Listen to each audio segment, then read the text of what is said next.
Hi hello welcome back to my channel one goal aroma. నేను ఇవాళ chicken curry చేస్తున్నానండి.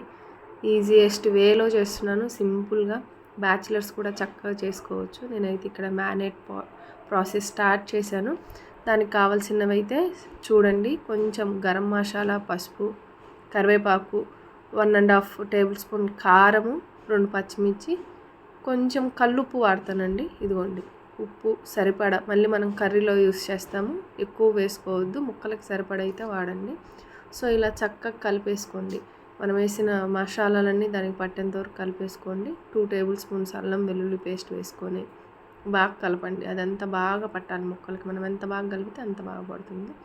నేను 2 to 3 స్పూన్స్ కర్డ్ అయితే తీసుకున్నానండి. ఆ కర్డ్ని కూడా మీరు మంచిగా కలిపేసేయండి. కొంచెం పుదీనా, ఒక నిమ్మకాయ, ఫుల్ నిమ్మకాయ అయితే తీసుకున్నాను. నిమ్మకాయ వేయటం వల్ల మనకి ఏదైతే ఆ నీచు వాసన అవుతుందో అది పోతుందండి. కర్రీ కూడా మంచి టెండర్గా ఉంటుంది. ఆ నిమ్మకాయ దాని ముక్కలకి పట్టి మంచి టేస్ట్ ఇస్తుంది. సో మీరు కూడా ఇలానే చేసుకోండి. సో ఇదంతా మంచిగా కలిపేసుకొని ఒక 1/2 అవర్ పక్కన పెట్టేయండి. అప్పుడు ఈ ఫ్లేవర్స్ అన్ని ముక్కలకు బట్టి కర్రీ టేస్టీగా వస్తుంది. ఇక్కడ నేనైతే నెక్స్ట్ ప్రాసెస్ స్టార్ట్ చేశాను. అందుకోసం నేను ఇది 1.5 kg అండి నేను తీసుకున్న చికెన్. ఆ చికెన్కి నేను 5 to 6 ఆనియన్స్ తీసుకున్నాను, మీడియం సైజు. మీరు కూడా అలానే 1.5కి ఒక 6-7 తీసుకోండి, సరిపోతుంది. ఇక్కడ నేను ఒక కడాయి పెట్టుకొని అందులో 4 to 5 టేబుల్ స్పూన్స్ ఆయిల్ వేసాను. చికెన్ కదా, కొంచెం ఆయిల్ ఉండాలి. ఆయిల్ లేకపోతే అస్సలు తినలేము. నేనైతే అస్సలు తినలేను చికెన్ ఆయిల్ లేకపోతే, నీచు వాసన వస్తుందని. సో హీట్ అయ్యాక నేను దీంట్లో అన్ని హోల్ మసాలా అయితే వేసాను.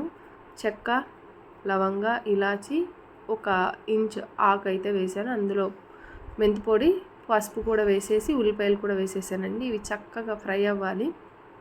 మంచి బ్రౌన్ కలర్ వస్తేనే కర్రీ చాలా టేస్ట్ వస్తుంది. కొంచెం ఆ ఉప్పు వేయండి, ఉల్లిపాయలు ఫ్రై అవుతాయి త్వరగా ఫ్రై అయిపోవటానికి కొంచెం ఉప్పు వేసి మంచి కలపండి. మనకి ఎలా అంటే బ్రౌన్ కలర్ వస్తేనే ఆనియన్స్ చక్కగా ఫ్రై అయినట్టు కర్రీ కూడా టేస్ట్ వస్తుందండి. ఈ ఉల్లిపాయలు వేగేదాన్ని బట్టి మన కర్రీ టేస్ట్ని మనం ముందే చెప్పేయచ్చు. సో మీరు కూడా బ్రౌన్ వచ్చేంత వరకు వేసుకోండి. సో ఇలా అయితే సరిపోతుంది. నేను ఇక్కడ అల్లం వెల్లుల్లి పేస్ట్ వేసాను 2 టేబుల్ స్పూన్స్. చక్కగా కలపండి, అడుగంటకుండా. ఆ పచ్చి వాసన పోయేంత వరకు కలుపుతూ ఉండండి. అల్లం వెల్లుల్లి పేస్ట్ వేసాక కలుపుతూనే ఉండాలి. ఎందుకంటే 1 నిమిషం మనం అలా రెస్ట్ ఇచ్చినా అది అడుగంటే అవకాశం ఉంటుంది. సో కలుపుతూ ఉండండి అడుగంటకుండా.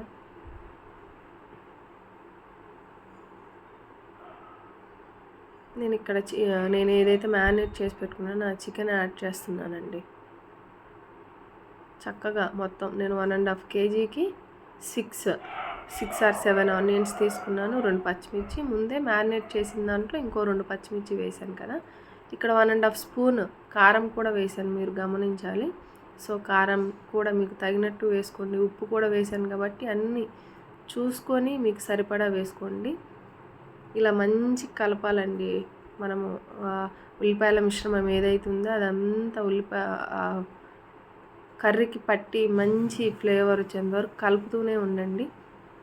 మంచి కలిపేసి ఒక 5 to 10 మినిట్స్ హై ఫ్లేమ్లో మూత పెట్టేసి దాన్ని అలా వదిలేసేయండి. హై ఫ్లేమ్లో పెట్టడం వల్ల చికెన్లో ఉన్న వాటర్ అంతా వచ్చేసి మంచిగా ఉడుకుతుంది. చూసారా, వాటర్ వచ్చాయి. సో ఆ నీచు వాటర్ అంతా పోయి ఉడికిపోతుంది. ఈ స్టేజ్లో నేను టమాటాలు వేస్తాను. టమాటాలు ముందే వేస్తే చికెన్ ఉడకదనే ఒక చిన్న అనుమానం నాకైతే. అంత పర్ఫెక్ట్గా అయితే తెలియదు, నేనైతే మధ్యలోనే వేస్తాను టమాటాలు. మీరు కూడా ట్రై చేసి చూడండి. ఇలా వేసేసుకొని ఒక 5 మినిట్స్ ఇప్పుడు సిమ్లో పెట్టేయండి. గ్యాస్ పెట్టేసుకొని మంచిగా ఒక 5 మినిట్స్ ఉంచేసి చూసారా, ఇదిగోండి టమాటాలన్నీ మగ్గిపోతున్నాయి. చక్కగా అడుగంటకుండా చక్కగా కలుపుతూ ఉండండి. అల్లం వెల్లుల్లి పేస్ట్ వేసాక చాలా జాగ్రత్తగా కలపాలి. ముక్కలు చిదిరిపోకుండా స్లోగా కలపండి. ఇంకా నేను ఇక్కడైతే కారం వేస్తున్నాను 2 టేబుల్ స్పూన్స్. ఆల్రెడీ నేను అక్కడ కారం వేసేసాను మ్యారినేట్లో. సో ఇక్కడ మీరు చూసుకొని వేసుకోండి.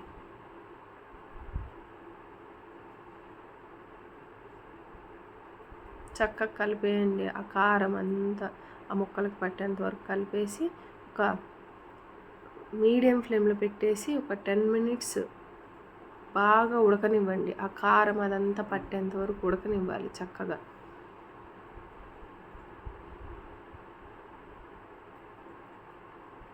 చూసారా, కారం వేయగానే ఆయిల్ అంతా వచ్చేసింది, బయటకు వచ్చేసింది, అంటే రిలీజ్ అవుతూ ఉంది. ఇప్పుడు 5 మినిట్స్ మూత పెట్టేసి ఆ కారం దాన్ని పట్టేంత వరకు ఉంచండి. ఇదిగోండి, చూసారా ఎంత చక్కగా ఉడికిపోయిందో.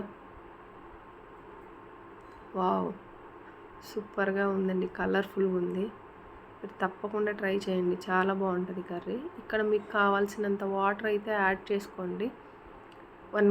ఒక చిన్న హాఫ్ గ్లాస్ వాటర్ అయితే సరిపోతుంది ఖచ్చితంగా. మీకు సరిపడా వాటర్ వేసేసుకొని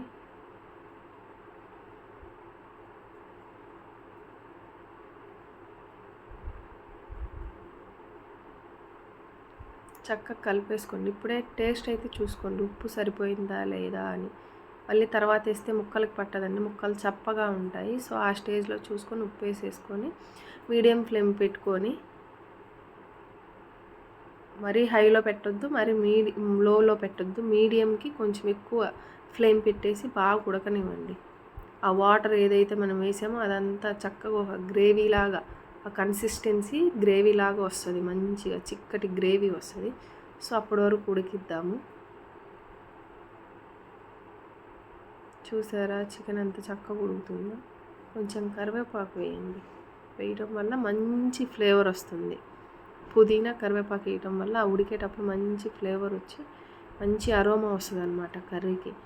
ఆ మూత తీసినప్పుడు ఆ స్మెల్కే మనకు ఆకలేసేస్తుంది అనమాట, తినాలనిపిస్తుంది, అంత సూపర్గా ఉంటుంది ఆ స్మెల్. పుదీనా స్మెల్ అయితే సూపర్ ఇష్టం అండి నాకు. సో ఇంకా మన కర్రీ అయితే రెడీ అయింది. నేను కొత్తిమీర వేసేసుకుంటున్నాను. నేను ఇక్కడ వేసిన మసాలా ఏంటంటే కొంచెం ధనియాలు, చెక్క, లవంగ, వెల్లుల్లిపాయలు రోట్లో వేసి దంచుకున్నానండి. అది లాస్ట్లో మనం దించే ముందు వేయటం వల్ల మంచి ఫ్లేవర్ వస్తుంది, కర్రీ సూపర్ టేస్ట్ వస్తుంది. తప్పకుండా ట్రై చేయండి. కొంచెం గరం మసాలా కూడా యాడ్ చేసేసుకోండి. అదంతా మనం ఏదైతే ఒక మసాలా అయితే వేసామో, ఏది చెక్క, లవంగ, ధనియాలు, 2 రెబ్బలు వెల్లుల్లిపాయలండి, చక్కగా వేసేసుకొని కలిపేసుకొని దించే ముందు కలిపేసుకొని ఒక 2 మినిట్స్ మగ్గనిచ్చి చూడండి. ఇక్కడ నేనైతే టేస్ట్ చేస్తున్నాను.